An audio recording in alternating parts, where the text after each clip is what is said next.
لوگ ایک روز لے مفتی اعظم بمبئی تشریف لے گئے تھے.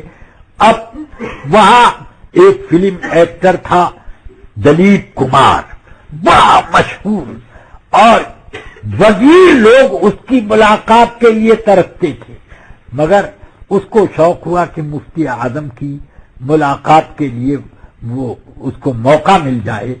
تو باسو سیٹھ کے ہاں آپ کا قیام تھا.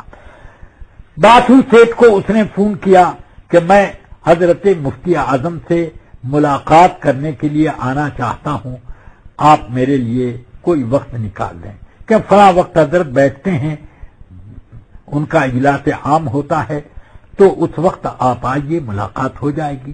آئے ہو تو باسو سیٹھ کہتے ہیں حضور یہ دلیپ کمار آئے. کوئی توجہ نہیں کی. حضور یہ دلیپ کمار، یہ فلم کے سب سے بڑے مشہور، ان کا نام یوسف خان ہے. بس تو اب تو جلال آ گیا. یوسف خان نام ایک نبی کے نام پر اتنا ناپسند ہوا اس کو نام کہ اپنا نام ہندوؤں کا نام رکھ دیا. لا الہ الا اللہ. یہ تو خبیث ہو گیا ہے کیا؟ ایک نبی کا نام تجھے ملا تھا اور اس کو تو نے چھوڑ کر اور ہندوؤں کا نام پسند کیا ہے. لا الہ الا اللہ. میں اس سے ہاتھ نہیں ملاؤں گا، میں اس سے ہاتھ نہیں ملاؤں گا.